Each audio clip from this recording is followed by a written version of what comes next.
When the most logo-obsessed industry starts worshiping a brand with almost no visible branding, you know something special is happening. This is the bag that I found in a hidden gem of a boutique on the French Riviera for thousands less than retail. It's become pretty much my obsession ever since. Many of you asked me to do a review after I did my most used bags video about a month ago, so here we are. Today I'm reviewing the Loro Piana L19 Extra Pocket that's redefining what luxury actually means. And welcome to my channel. If you're new here, my name is Ajda and I cover all things luxury, especially when it comes to handbags because I'm kind of obsessed, as well as heritage behind these bags, travel, and a little bit of my life in New York as well, all from a French-American lens. So if you're into that sort of thing, then I encourage you to subscribe and click on the notification bell so that you don't miss any new videos. With that, let's talk about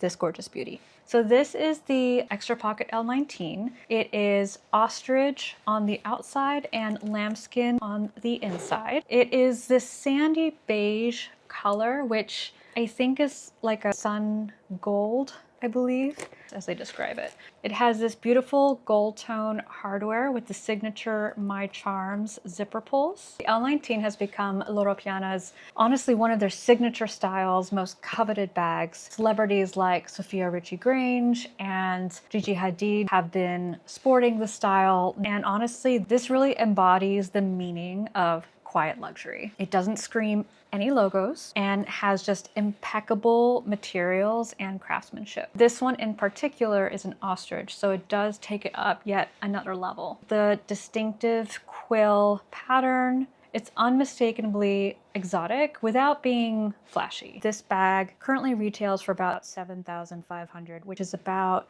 6,800 to 7,000 euros, depending on where you buy it. I found mine at a vintage boutique in Saint-Tropez for roughly 5,000 euros, which is around 5,500 US dollars. So basically about 25% off retail, which for a bag that's genuinely hard to find, it was impeccable because a lot of these bags tend to either go for retail or above on the resale market. It's essentially a vanity case reimagined as an everyday bag. That double-sided zipper that you see here, the soft structured shape, and the versatility of being able to carry it as a top handle or a crossbody. It basically makes this really a very versatile bag and honestly brilliantly designed. So for those of you that may not be familiar with the Loro Piana brand, Loro Piana was founded in 1924 by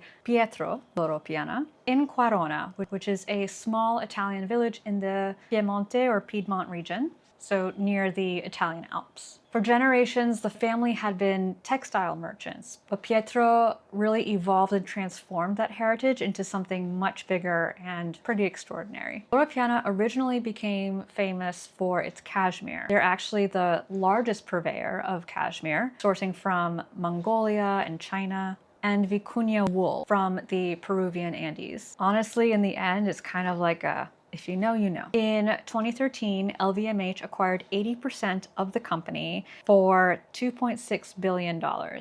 That's a massive vote in confidence in the brand's quiet luxury aesthetic and quality first approach. That philosophy now also extends to their leather goods. So I want to be transparent here. I know that exotic leathers are a very sensitive topic, and it's something that I thought about.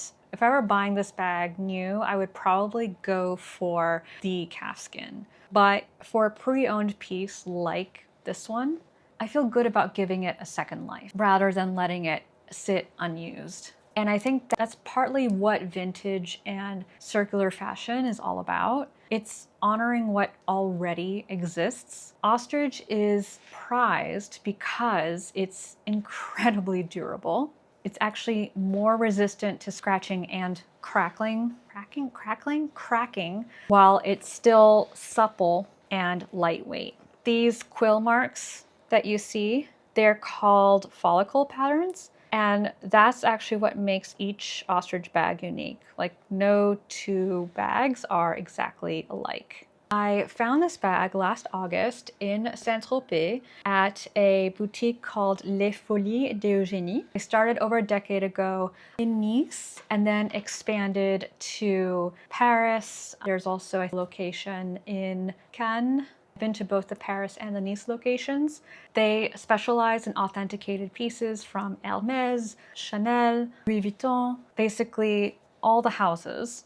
But honestly, what I love the most is their curation. They have some of the most incredible pieces, and they are actually priced fairly reasonably. The shopkeepers are incredibly knowledgeable. This particular bag, the shopkeeper told me, was from 2023. The Loro Piana L19 extra pocket was definitely on my wish list. I had even planned to go to the actual boutique while we were in Saint-Tropez and just kind of see, maybe because it's in a location that's not, you know, Paris or New York or London, that maybe they would have an L19. I was looking in particular for a neutral color on the lighter side. At first I was thinking the white or cream color, but honestly, I still feel a little bit weary about wearing such light colored bags. I do have maybe one or two, but they're definitely not in the mega luxury category. But yeah, so it was either going to be that, or I was going to be okay with slightly lighter color in between. So I was planning to visit that Loro Piana boutique, but then I said, well, let me first go to the vintage boutique, because ultimately you never know what you find there. And I honestly wasn't expecting to find a Loro Piana bag, and there were two of them. This one and this really pretty orange one. If you love color, you would have loved that one. And that one was also newer than this one. I always go to the vintage boutiques first before I go to any new boutiques. When I saw this color, I realized, you know what? This is actually going to be better for me. I get a little bit nervous about white leather and any transfer, messing it up, things like that, color transfer. Something like this is not common, and I tend to really find myself attracted to those more unique and rare pieces. Again, normally would not have purchased ostrich net new out of the boutique, but since it already existed, it already had been pre-loved, I wanted to give it its second life. I felt good about that. I know it's tough, it's sensitive, so I won't belabor that anymore, but I just wanted to let you all know I am cognizant of that. The other thing that I really love is the strap. It is adjustable, very, very helpful, especially since I am petite. I mean, this is just the perfect bag, and this can really be seen as an alternative to the Hermès Mini Kelly. The ostrich leather quality, honestly, is truly exceptional. Unlike calfskin, which can show scratches easily, the ostrich is honestly really remarkably resilient. I've had this bag now for, what, 5-ish months? Almost 6? Am I doing my math right? And it doesn't look any different. At one point, I was a little bit scared, so I had just gotten it, and then one day I got caught in the rain and it was like, no. But I was able to slowly buff the water stains out, used a hair dryer, all the things. At least nothing that I did to it shows on here anymore, which is good. It does have a little bit of aging on the corners, which is to be expected, but hardly noticeable. I've never actually held a Mini Kelly, so I'm not so sure how that would fare in comparison to this one, but this one is so light. Like, it's incredibly light. This is my lightest bag, to be honest with you. The quill pattern gives it texture without being rough. The stitching is precise throughout. You can definitely tell that it has the finest craftsmanship. The gold hardware has held up perfectly. So you see there's no tarnishing, no chipping. These poles, surprisingly, are really easy to use, very satisfying. And you can see the Loro Piana logo is subtly embossed on them. I love the double zipper style. Like, you can open this from either end, which sounds minor, but it can make a difference when you're digging for your keys and other things that might be at the bottom of the bag.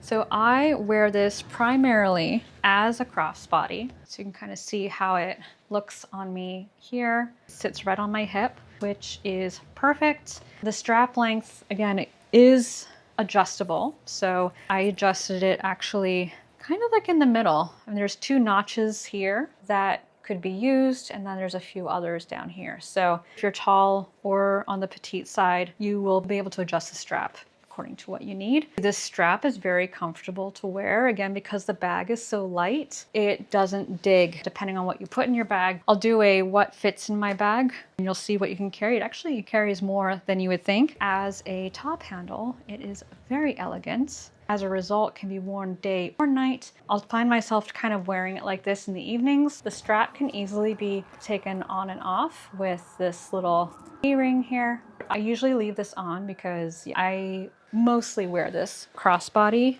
or perhaps I will want to carry it on my shoulder in the evening as well. So it's a little bit easier to just leave it on. Okay, now we're gonna do a what fits in my bag. So I'm gonna go ahead and open it up. Here is the inside of the bag. It's actually pretty roomy. I think it helps that it doesn't have any dividers whatsoever. First, we're gonna put my phone. So this is an iPhone 17 Pro, but I do believe it would also fit a Pro Max. Any of you that have this bag, please let me know if you can confirm that. All right, so there it is in there. Next, I'm gonna put in my sunglasses, my wallet. I don't really use a full-size wallet anymore. I really just use a card holder. I guess we don't carry cash a lot anymore. All right, my keys, AirPods. I could even maybe try to add this travel perfume. And it is 100% full. It's not even bulging or anything like that. It's pretty incredible. Now, I would not normally carry my travel perfume. And if I'm using this during the day, my sunglasses will probably be on my head, which means I actually am able to fit my DJI Osmo camera in here. I'm using it right now to record, but it does fit in here, which is pretty awesome. So I actually used this bag a lot because of that. So it went with most of my outfits that I brought on the trip, but also I could bring my DJI Osmo very easily and not have a huge bag, which was really, really nice. That is what fits in this bag.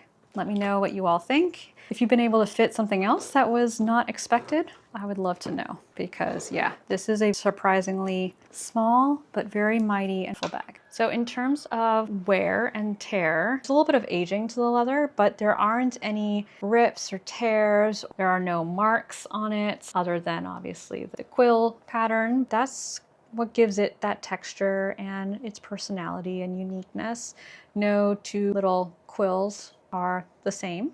I'll show you the inside as well. So here's the inside. Honestly, it's in pristine condition. That was another thing that really sold me on this piece. I mean, it looks like it was never used on the inside. It was really nicely taken care of, which I very much appreciate. The hardware itself, it's still shiny. It's still as good as new. Let me see if there are any micro scratches. You would need a microscope to see that. And I think when I said aging, I really meant patina. So there's a little bit of a patina that develops over time. But that's what makes this so special. That's what gives it its rich history. It gets even more beautiful with time. So I'm really excited to see how this looks, 10 years, 20 years down the road. I have definitely been wearing this bag a lot for many different occasions. I think it has a really good elevated casual look. Here I wore it with a green suede jacket, and I wore a skirt and my stockings just to kind of give a little bit of an edgy look to it with my knee-high boots. And I just really love how this look came together.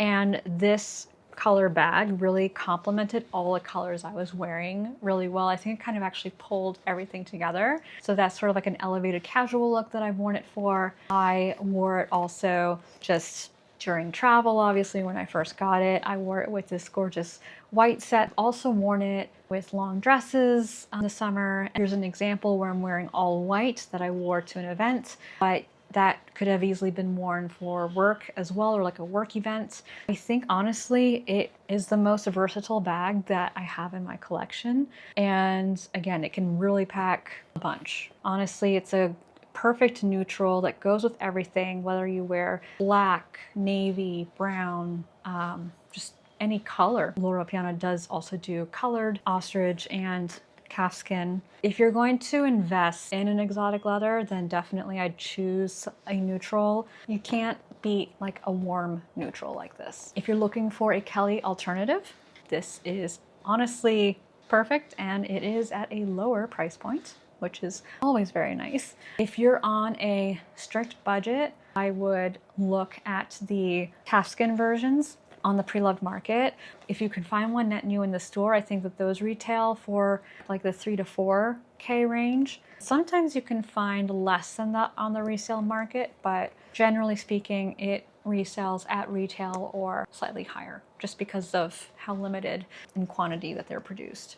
Finding this bag in Saint-Tropez honestly felt like fate. As I grow older, I want to find pieces like this that remind me of a very important milestone or an amazing trip that we took. I want there to always be a story behind not just the bag itself, but also how I found it. And I think that's another thing that adds to the history of these bags. It's really where they've been ever since they've been produced. Would I buy this again? Yes, probably in the calfskin, but I still have no regrets about this bag and for giving it its next chapter. If you're really into vintage and you value and really want to give pieces a second chance at life, well, I'm actually building something for you. Lignée is my curated vintage marketplace connecting you with trusted boutiques all around the world. Places like Les Folies d'Eugénie, where I found this bag. The waitlist is open, so I encourage you to sign up for the waitlist. I have the link in the description below. Let me know in the comments what you think. Have you tried Loro Piana? Is the L19 on your radar? Calfskin, exotic? Do you already have this bag? What are your thoughts about it? If you have any other requests for bag reviews, let me know in the comments. If you enjoyed this video, then please give it a like. That way it helps reach more people who are interested just like you. I encourage you to subscribe and click on the notification bell so that you don't miss any new videos. Thank you so much, and I will see you on the next one. Bisous!